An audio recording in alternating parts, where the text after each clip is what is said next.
Buenas noches a todos, bienvenidos a nuestra sesión número 23 del estudio del libro La vida de Cristo desde el nacimiento hasta la ascensión. Continuamos con el capítulo 5, la llegada de los magos. Adelante, querido Enrique. Gracias a todos. Muchas gracias, Caro. Como siempre, les doy una fraternal bienvenida a todos. Es siempre un placer poder compartir con ustedes, escucharles en sus participaciones y saber que estamos juntos aquí con un mismo propósito, tratar de aprender y comprender estas enseñanzas que a la luz de la teosofía nos dan luz, nos dan claridad. Eso creo yo, por lo menos a mí, sí, en la manera de interpretar de una manera diferente a como nosotros estamos acostumbrados a recibir esta información de los evangelios o de los evangelistas, de las enseñanzas del Señor Cristo y del Cristo histórico, tal como lo conocemos. Entonces, vamos a continuar con este análisis. Dice, y por otro, la intuición espiritual, el niño Cristo, o sea, el, lo que hemos estado repitiendo, una vez que el hombre alcanza la intuición espiritual, es cuando se dice que ha nacido Cristo en él, se ha convertido en un Cristo, que estaba en estado germinal dentro de la mente abstracta, empieza a convertirse en un poder activo, es decir, se va desarrollando poco a poco en la mente abstracta, no en la mente material, la mente concreta, sino en la mente abstracta, la mente de los pensamientos elevados, elevados espiritualmente, los pensamientos altruistas, de cooperación, de empatía con los demás, a eso se refiere. Una vez de que esta mente se va limpiando, que ya no tiene pensamientos egoístas, que ya no genera sentimientos y deseos egoístas, es entonces cuando se limpia por completo y es cuando viene a significarse como un poder activo y desde luego se activa la, la intuición espiritual, o la intuición o la conciencia crística en este caso. Estos dos procesos son complementarios. El fuego ascendente hace que el cerebro y la conciencia interna respondan al poder descendente que está buscando expresarse físicamente, es decir, la sabiduría de lo alto, de lo elevado, de lo espiritual, desea encontrar un contacto con algo que es más burdo, desde luego, que no es de la calidad que tiene, pero que sin embargo ya pueden empatar, digamos, ya pueden encajar perfectamente como los engranes para funcionar adecuadamente. Y es entonces cuando ese poder espiritual, esa intuición, eh, hace, atrae hacia sus alturas espirituales a la mente del hombre y es cuando se da nacimiento a la conciencia crística. Es cuando se dice que ha nacido un Cristo. De este modo, la intuición que otorga la capacidad de percibir la unidad en la diversidad encuentra un vehículo que va haciéndose cada vez más responsivo a esa intuición espiritual, lo cual constituye una vida verdaderamente nueva para el hombre espiritualmente despierto. Y efectivamente, cuando un ser humano alcanza esa estatura, esa conciencia espiritual, entonces ese ser humano se transforma. Quienes pudiéramos convivir con él, vemos notoriamente que ahora es la representación del amor divino por todos lados. En todo momento vamos a encontrar esa paz que tanto anhelamos los que sufrimos. Es ahí precisamente el que puede manifestarse esa paz interior y esa paz interior la comparte con todos y con todo. Ese ser que logra iluminarse de esa manera es, como dije, la representación o es la manifestación viva del amor divino, del amor de Dios. en nosotros. ¿Para quién? Para los demás. Así tal como lo hace el sol, como lo hace el logo solar, que es realmente nuestro Dios supremo en este sistema solar, y que Él está evolucionando a través de nosotros y que nosotros tratamos de evolucionar para volver a su seno, de donde partimos algún día, hace muchos millones de años. Entonces, se trata de que vayamos comprendiendo toda esta enseñanza y de que poco a poco vayamos haciendo un cambio en nuestra forma de vivir. Y eso es lo importante de este trabajo que estamos haciendo, de este compartir esta sabiduría.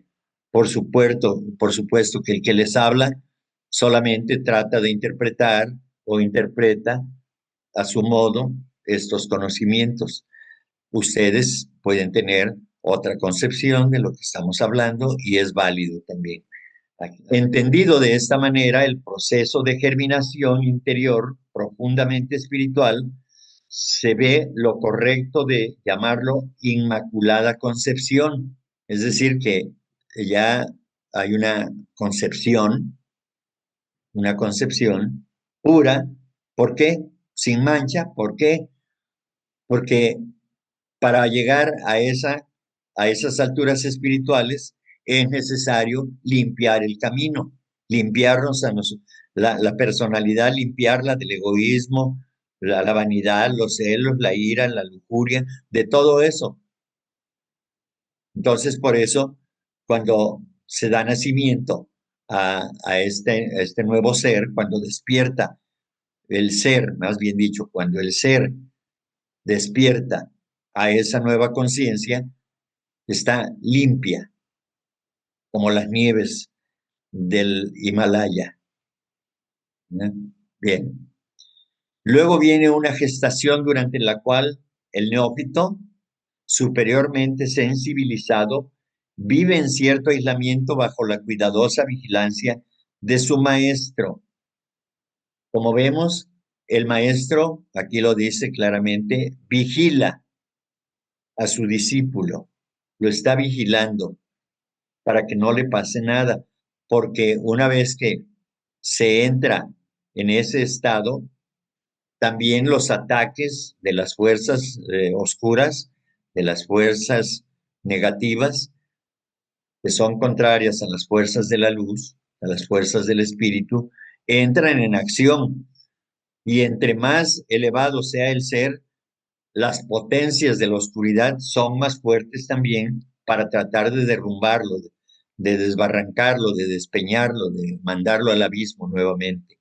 Eso es, por eso el maestro siempre está como un amoroso padre cuidando, vigilando al discípulo para que no, a pesar de que el discípulo tiene que hacer su propio esfuerzo y su propio trabajo, el maestro, de alguna manera, digámoslo así, le envía energías salutíferas o lo envuelve en una especie de escudo o de aura eh, de protectora, porque lo que lo que ya ha logrado hacer ese ser humano es grandioso.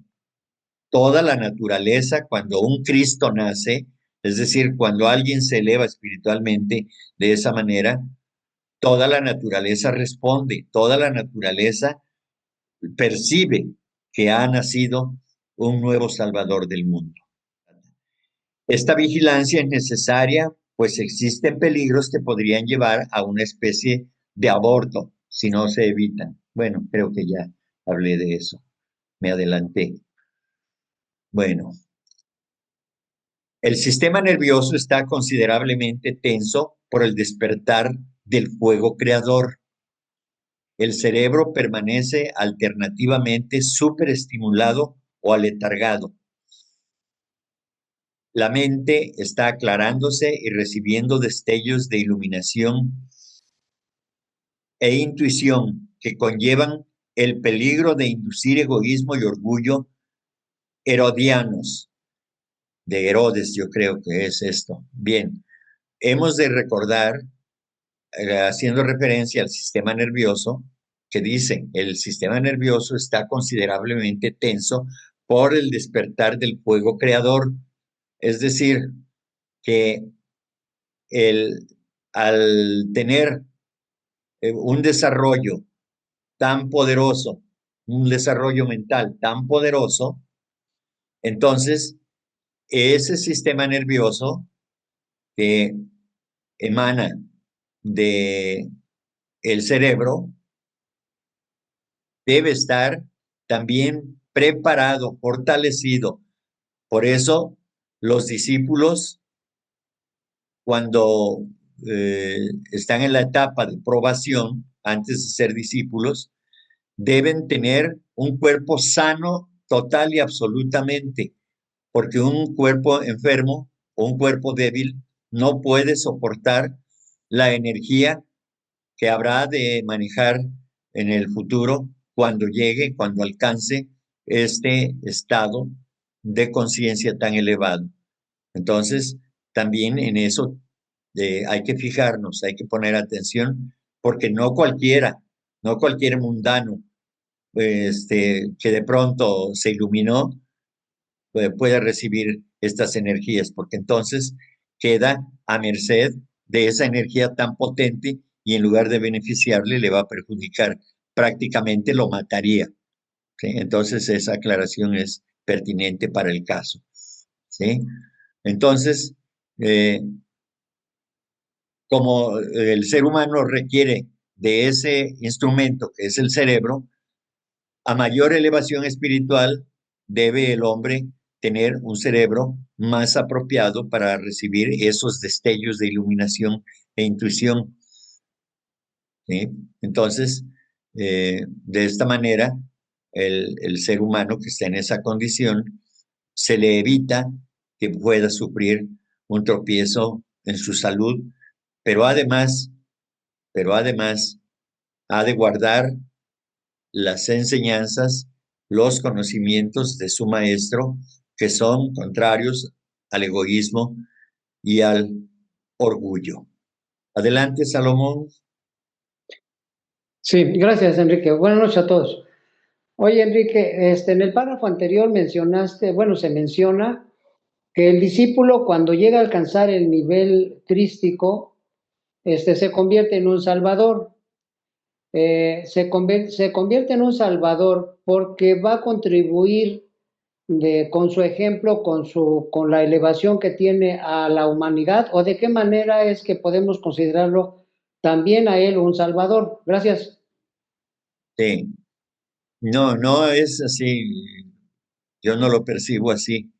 Es un salvador porque no es que dé ejemplo, porque hoy en día no sé cuántos milenios o centurias pasen más para poder comprender las enseñanzas del Cristo. Eh, realmente no han servido para salvar a la humanidad. Estamos en un proceso de, de despertar, ciertamente, pero no estamos atendiendo a sus enseñanzas. Estamos atendiendo a nuestros intereses egoístas y demás, porque alegamos seguramente de que eh, pues necesitamos de esto o de aquello y de que debemos vivir lo mejor que se pueda en este plano material y materialista, y entonces pues hacemos todo por atraernos bienestar, pero bienestar físico. Y luego pues nos venden la idea de que hay clases de meditación, de gurús que vienen de China o que vienen de la India o del Tíbet y demás, y ellos se llenan de dinero, las cuentas bancarias y la humanidad sigue igual. Eh, Como habíamos mencionado en la introducción acerca de la oración es un acto de voluntad, dice. Entonces, ¿qué quiere decir eso?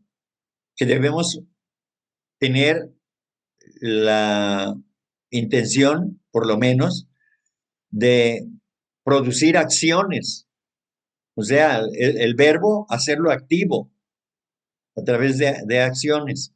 Entonces, eh, efectivamente, el ejemplo sirve, claro que sirve, pero como ese ser humano que estuvo entre la humanidad de aquel tiempo, de hace 2000 años aproximadamente, ya no está, entonces, pues ya no podemos verlo ni sentirlo. ¿Qué necesitamos para sentirlo? ¿Qué necesitamos para verlo? A través de sus enseñanzas. Necesitamos ver en cada ser humano, en cada criatura, a ese Cristo, a ese Dios que merece todo nuestro respeto. ¿Sí? Y eso es lo que no hemos entendido como humanidad. No es, Ok. no es propiamente el ejemplo a seguir, claro. Él dice, amaos los unos a los otros, o, o aquel de último mandamiento os dejo, que os améis como yo os he amado. Y la gente nunca se cuestiona cómo nos amó. Simplemente suena bella la oración, suena bella el llamado, la invitación. Es bello, tiene una belleza inconmensurable, por supuesto, ¿sí? Pero eso no es lo más importante. Lo importante es indagar, a ver, voy a reflexionar acerca de cómo nos amó o cómo amó la humanidad. ¿Por qué dice eso? Como yo los amé, que no todos amamos igual. Pues no, porque Él amó respetando a sus hermanos menores, a sus hermanos que están en desgracia, los respetó, trató de influirles, de inculcarles ese amor en sus corazones. Y lo mismo sucede con nosotros. Pero tenemos la costumbre o el mal hábito de que si la persona no está directamente con nosotros, entonces, pues no es lo mismo. Y sí, yo lo he repetido. Por ejemplo, estas conversaciones, esta comunicación que tenemos a través de Internet, eh, pues yo sí la siento, yo me emociono cuando estoy con ustedes, pero claro, cuando estamos en la reunión presencial, pues sí, los puedo abrazar, puedo estrechar sus manos, ver sus miradas, sus sonrisas cercanas y todo. Sí, eso es algo, pero también eso está en nuestra mente. Nosotros producimos esa emoción del apego de cercano, de tener cerca a las personas. Y entonces, entre más, aquí está sucediendo algo que para quienes empezamos a percibir, no por eso quiero decir que seamos mejores que los demás, pero empezamos a percibir que estas enseñanzas deben servirnos para levantarnos de donde estamos tirados, donde estamos arrumbados. No importa qué tan lejanos estén, la enseñanza sigue siendo la misma desde tiempos inmemoriales. El Evangelio del Cristo no es de Él propiamente, es su forma nada más, pero esa enseñanza, esa sabiduría viene de miles y miles más para atrás, de millones de años, pudiera yo decir, de aquellos grandes seres que vinieron de Venus hace, hace millones de años a instruir a la humanidad, a dar las primeras instrucciones. Y siguen. El Señor del mundo, incluso se dice que es de de la evolución de Venus, ¿no? Sanat Kumara, pudiéramos decir el dios de nuestro planeta, ¿no? Entonces, yo creo que eso es lo importante. Además del ejemplo vivo, pues sí, y no importa que no esté presente la persona, el ser humano iluminado, no. Cuando nosotros hablamos de esto, pues hagamos de cuenta que nos está hablando el maestro a nosotros. Eso yo Yo lo veo de esa manera, lo imagino de esa manera. Que el maestro me habla. Claro que estoy muy lejos para que el maestro me hable, pero sí resuena en mí, por supuesto. Y cuando me equivoco, pues sufro, me doy de topes, porque digo, la regué, me equivoqué. Entonces no basta el estudio, nada más hay que practicar.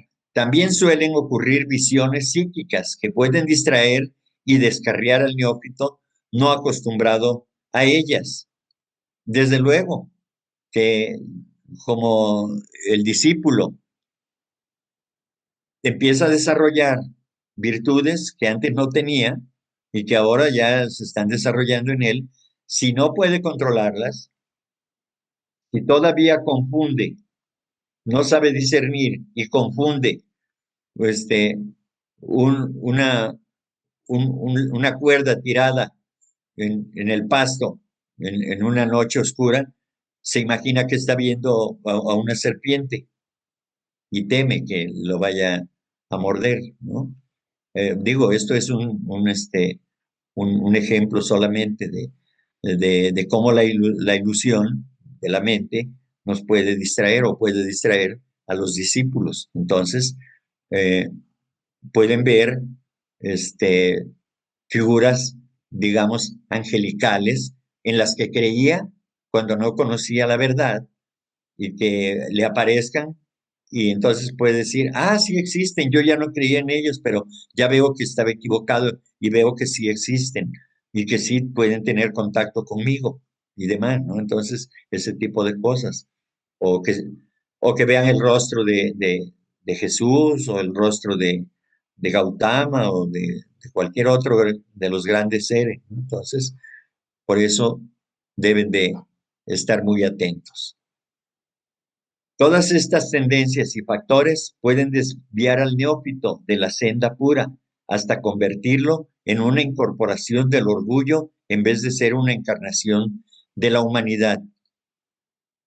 Esto es cierto porque a nosotros, cuando somos estudiantes o cuando ya somos profesionistas y tenemos que dar una conferencia, una cátedra sobre un tema específico en nuestros trabajos, pues eh, si nos anuncian como el mejor eh, metodólogo de esta asignatura o de aquella especialidad, entonces puede llegarnos la tentación de decirle a la familia o a los amigos, vean cómo me reconocen mi grandeza, mi conocimiento, mi sabiduría, etcétera. Eso en este plano en el que estamos nosotros, en este plano de conciencia, podemos hacerlo sin mayor problema, pero para un discípulo eso representa una cosa totalmente diferente. Un discípulo de la sabiduría, un discípulo de un maestro no puede permitirse eso, porque estará negando todo lo que ha aprendido. Y entonces son pasos muy grandes hacia atrás. Es una reversa en su evolución. Entonces, por eso precisamente se tiene cuidado de que quien ponga el pie en esa senda de pureza espiritual debe estar limpio completamente. Si el orgullo es uno de los mayores problemas que tenemos los seres humanos y, y por eso cuidan mucho a los discípulos, se le hace hincapié de que el orgullo y el egoísmo son de los obstáculos más grandes que el discípulo tiene que vencer en su proceso evolutivo. Y además de compromiso y de responsabilidad frente al maestro, pero frente a sí mismo, que es lo más importante. Okay. Evitados estos peligros, la natividad mística viene naturalmente, es decir, el nacimiento místico. El fuego creador asciende hasta el corazón y el cerebro, y el neófito se transforma en un servidor de sus semejantes, divinamente inspirado, gracias a que se manifiesta en él la sabiduría espiritual y la compasión divina. Tan completa es esta transformación que bien puede decirse que ha nacido una nueva criatura crística. A ver, vamos a desglosar esto. Evitados estos peligros, sea del orgullo y del egoísmo, la natividad mística viene naturalmente, es decir, no es nada forzado, se da por añadidura. El fuego creador asciende hasta el corazón y el cerebro, y el neófito se transforma en servidor de sus semejantes. ¿Qué quiere decir esto? Que la energía Kundalini, purificada completamente, que ya no tiene más necesidad de crear a través del sexo, que ya no se va a utilizar para la preservación de la raza, entonces se utiliza para beneficiar a los más. Se trata de beneficiar a toda la humanidad con ese poder creador, con esa fuerza desarrollada, limpia completamente, transformada en una energía espiritual. Esa es la energía serpentina, y se le llama serpentina porque asciende así como serpiente hacia el cerebro y hacia el corazón, quiero decir, hacia los chakras, el chakra cerebral o los chakras que están en la cabeza, y sobre todo al chakra del corazón. El chakra del corazón, entonces, que es el amor divino, entonces se incrementa su potencia, se incrementa su poder para manifestarlo a través del amor por la humanidad, porque ya es una energía pura, una energía purificada que se puede utilizar sin ningún temor para beneficiar a los demás.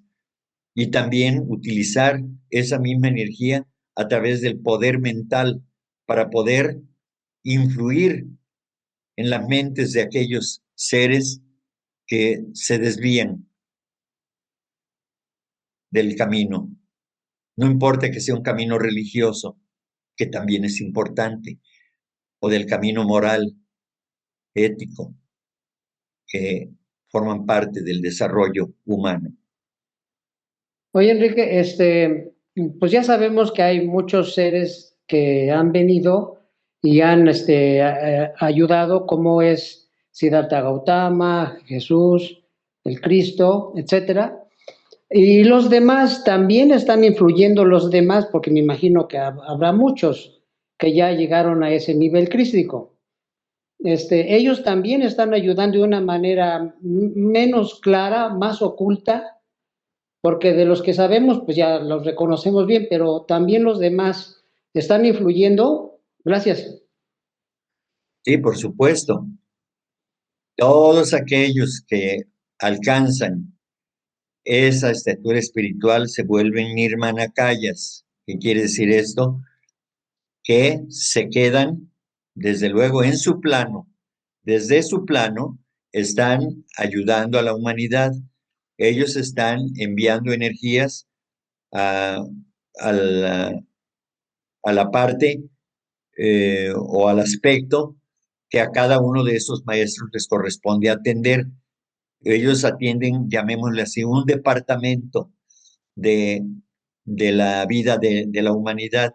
Entonces, esto obedece a los rayos, por ejemplo, el rayo de la devoción, el rayo del gobierno o de la voluntad, el rayo de la enseñanza o del amor y demás. Entonces, cada uno de esos grandes seres tiene un trabajo específico que hacer y se ocupa de ello, porque si no fuera así, entonces esta humanidad, este mundo, yo creo que ya ni existiría, porque sí recibimos esa ayuda. Claro que aquí hablamos de los que son más conocidos, ¿no? Si yo estuviera dando compartiendo este conocimiento en los lugares donde Mahoma es el maestro preponderante, por supuesto que yo cuidaría de estar hablando de Mahoma y sus enseñanzas.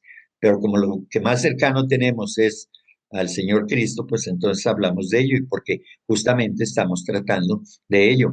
Pero todos estos maestros de la humanidad han venido a dar el mismo mensaje. Ustedes pueden ver las escrituras y es el mismo mensaje, es el mensaje de amor. Adelante, Ricardo.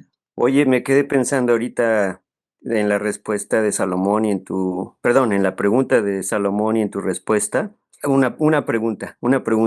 Atendiendo a que este universo es eterno, ¿verdad? Como nos dice la doctrina secreta, que es eterno, aunque es cíclico y periódico, y respira, ¿no? Como sabemos que existen los Manvántaras y los Pralayas, pero a la vez de que es cíclico y periódico es eterno, pudiéramos decir que así como dijiste, ¿no? O sea, los más conocidos son el Maestro Jesús y el Maestro Buda. Pero, por ejemplo, cuando estudiamos antropogénesis y se nos explica de los padres divinos, por ejemplo, los que nos ayudaron a encender la mente en la tercera raza raíz, pues se nos dice que fueron seres espirituales que se desarrollaron en manvántaras anteriores, incluso antes de que nuestro sistema solar haya sido creado. Entonces, a lo que quiero llegar es que eh, creo que nos referimos al maestro Buda y al maestro Jesús porque es lo que incluso culturalmente más cerca está de nosotros, ¿no? Como ejemplo. Pero me parecería que por lógica podemos decir que seres como ellos, que por cierto creo que siguen evolucionando porque la evolución es infinita, pues me atrevería a pensar que han existido miles antes que ellos y que en el futuro existirán miles o tal vez incluso millones. Y eso es lo que, aquí va mi pregunta, eso es lo que comúnmente debemos concebir como el ejército de las jerarquías, que hay un sinnúmero de niveles de jerarquías espirituales por encima del ser humano. ¿Es correcta mi apreciación? Sí, por supuesto. Sí, desde luego. El hombre es la jerarquía última, vamos a decir, pero no la menos importante. En este momento, el hombre concentra la atención de, de los, ¿cómo les llaman? Los regentes de los planetas de todo el sistema solar. ¿Por qué? Porque es el único planeta, el planeta Tierra, donde se está manifestando la humanidad de esta manera, porque es trascendente, porque una vez que termine esta ronda, cuando termine esta ronda, habrá dado un paso gigantesco en el desarrollo de las emociones. Y en la quinta ronda, por venir millones de años en el futuro, para que esto llegue, es entonces, porque como es el quinto principio corresponde a la mente y la quinta ronda corresponde precisamente a ese desarrollo mental. Entonces, todas las maravillas de la mente humana que vemos ahora, pues corresponde precisamente, ya son atisbos de esa quinta ronda, ¿sí? Y entonces he de decir, por ejemplo, que no los mencionamos porque no fueron líderes religiosos, pero Platón, Pitágoras, esos son grandes maestros de la humanidad. Blavatsky dice de Platón que era un hombre de la quinta ronda, es decir, que su inteligencia era tan elevada o es tan elevada que corresponde esa inteligencia a los hombres o a la humanidad de la quinta ronda, cuando esté madura, a través de millones y millones de años, de miles de millones de años, en la quinta ronda, ¿sí? Entonces, es eso. Entonces, la jerarquía del ser humano, pues está en ese proceso, se está gestando la humanidad para convertirse en una humanidad de Cristos, de seres iluminados todos. Es decir, en la séptima ronda, es decir, en la séptima subraza de la séptima raza de la séptima ronda, este planeta estará habitado, dicen las escrituras, por adeptos gloriosos. Toda la humanidad. Hay sus salvedades. Habrá quienes no lleguen a ello y entonces pues tendrán que empezar el proceso desde al inicio de la primera ronda de la nueva cadena planetaria, si mal no recuerdo, ¿sí? Entonces, este proceso así es. En Mateo 2:3 dice, en oyéndolo, el rey Herodes se turbó y con él toda Jerusalén. En Mateo 4 dice, 2:4 dice, convocó a todos los sumos sacerdotes y escribas del pueblo y por ellos trataba de averiguar el lugar donde había de nacer el Cristo. Los peligros continúan amenazando al recién nacido.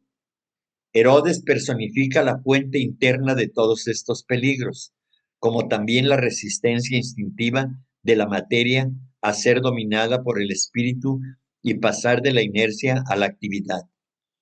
Los cuerpos mortales del hombre, físico, emocional y mental, es decir, el mental inferior, tienen la tendencia a resistirse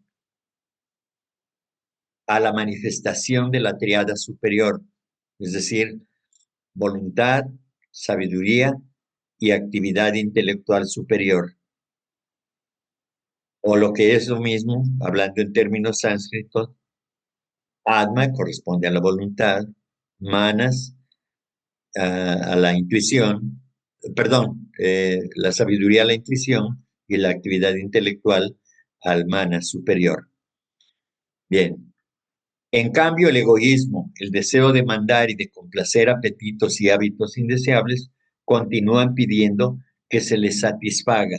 Eso grita cuando la personalidad siente, es decir, la personalidad a través del cuaternario inferior, con el principio animal, que es Kama, y la mente inferior, del cuerpo físico, reclaman que están perdiendo aquello que habían construido. Y entonces empiezan a protestar. Es cuando surgen nuestros demonios y empiezan a reclamarnos. A manera de ejemplo, es cuando en el hombro derecho está el ángel y en el hombro izquierdo está el diablito, y entonces le hablan al oído a la conciencia del cuerpo físico, del deseo, y le dicen, no te dejes, no te dejes.